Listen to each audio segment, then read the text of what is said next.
Welcome to another installment of Outside the Ring. This is way different. It is. I am actually in studio now, and you're on the phone. How you like them apples? I feel weird not being in a studio actually recording this. I am the one, the only, Jason. Bye-bye! Perfect.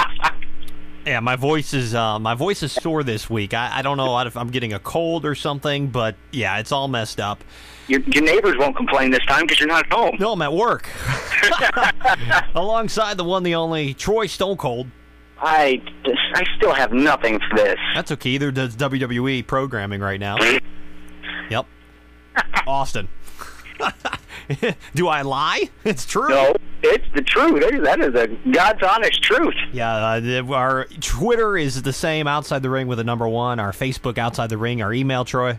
OutsideTheRing316@gmail.com. All right. So we changed things up. Last week we apologized because here's what happened. Last week, the last few months since I've moved to a different state and you've been where you are, we were using your studio. Yes. Your studio has bad microphones. Yeah, we was having technical problems out the butt. Right. Well, now we're switching it up and we're using my studio and you on the phone. Yes. So that's why we sound different. That could be good, that could be bad. I don't know. Absolutely. Now, tonight's episode, we're talking about the PG era. Yeah.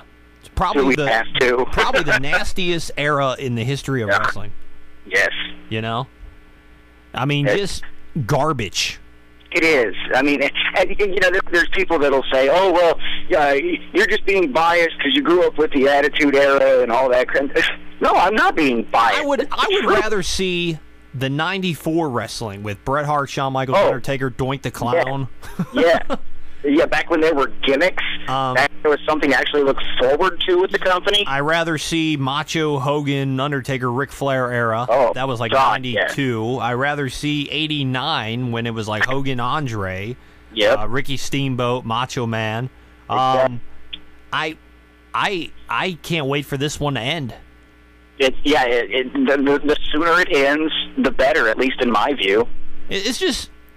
It's almost, and I made this comment on my Facebook, it's almost like they don't care what the audience thinks. Because I understand most of the people that watch this on a regular basis and will never miss an episode are kids. Hey, exactly. Because I can go home tonight and, give two craps about Raw, to be honest with you. I'd rather watch Monday Night Football preseason than watch a 3-hour Raw. Unless it's the Cleveland Browns, since you're from Cleveland. I mean, I really don't even care anymore. And I don't mean it to sound harsh because I love wrestling. I've loved it since I was a kid, but this is hard to sit through, Troy. And the sad part is WWE is hard to sit through, but on the same hand, TNA is hard to sit through too, but it's for completely opposite reasons. Yeah, TNA has absolute brilliant wrestling. They have probably the greatest wrestling of any televised, well, I can't say that, of any televised wrestling that's on a free network because, you got Ring of Honor, but you have to pay for that. Although the good thing with TNA is that AJ Styles' storyline finally ended, so that's a good thing. Thank you. Yeah, did you hear why? She was pretty upset, I heard.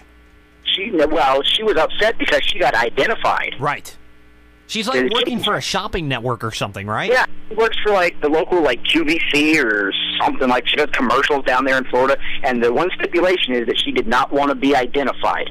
Somebody identified her, and she just said, "No, I'm done." Oops. Well, thankfully she was identified, and thankfully the thing is over. Yes, thankfully. So, other than that, I mean, the Aces and Eights thing I think it's actually turned out to be pretty damn good. Pretty good. I mean, Aces and Eights, you'd see nothing like that in PG WWE today. No. Even, and I like, I mean, not everything in TNA is good, but I'm 27, you're what, 20? 26. Yeah, and I feel like an adult watching that, and I could admit to my buddies, I still watch TNA because they have guys I grew up with, but they have new guys too. Exactly. And WWE, for our age, you got CM Punk, Daniel Bryan, maybe Randy Orton. Randy Orton, Undertaker, Kane. Yeah.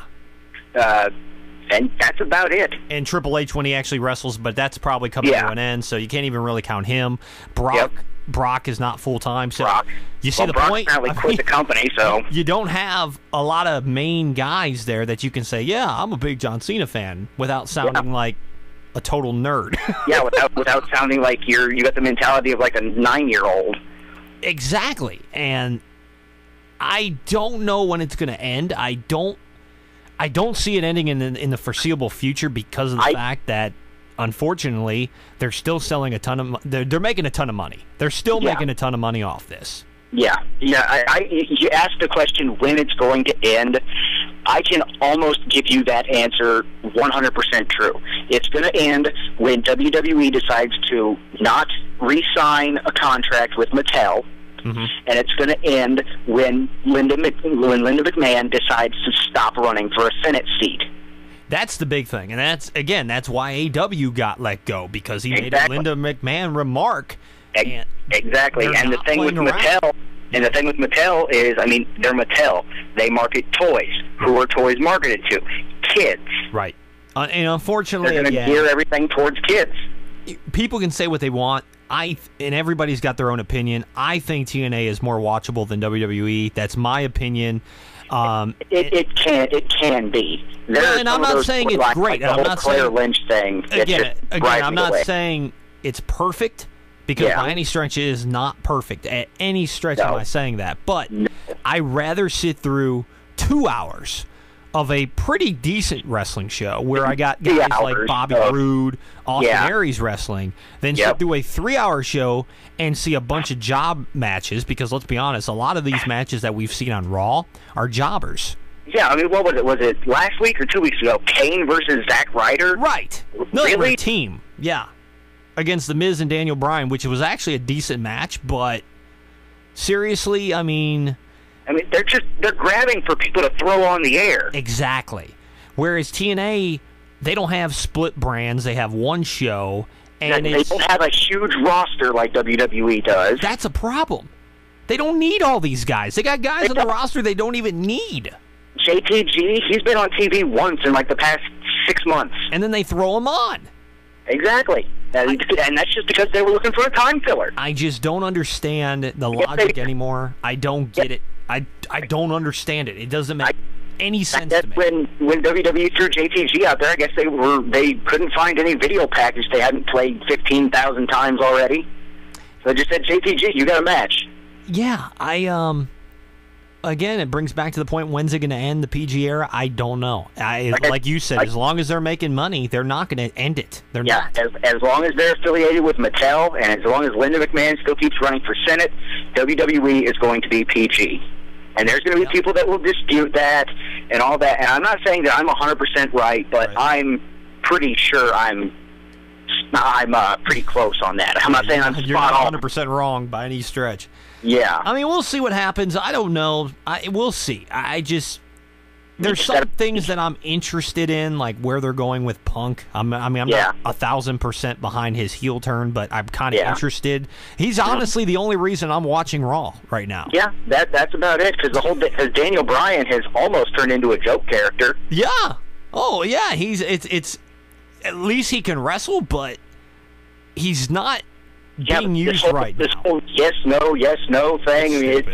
It makes, and I've said this on my Facebook, at least when you watch TNA, you're like, hey, this is an adult show. You could tell totally that it's an adult-oriented program. Then you switch to WWE, and it's like you're watching Blue's Clues on Nick Jr. Exactly, and the thing with TNA is you say they're an adult program, but they're not doing, like extremely adult situations. They're not doing anything over sexually. They're not, blood every match. Right, they're not. They got just about the right mixture of it. Right, exactly. They just need better storytelling. And I just hope they don't misuse Dolph Ziggler in all this. I really hope he does not get screwed like The Miz did in his title run. Yeah. That's just all I'm saying. And that brings us back to you saying they need to bring Flair back to WWE, have him manage Ziggler, have him dump Vicky. Vicky's old now, and I like Vicky. She seems like a good person off the air and everything, but her time has come to get her off TV for a while. It's honestly coming past already. Yeah, that whole tag, the whole team of him and Swagger was way overplayed, and this is now starting to get way overplayed and overdone. And Flair would give Ziggler the push he needs. Oh, definitely. People would look at him and go, okay, now he's for real. Because Triple H didn't need it like Dolph, because Triple H was already established.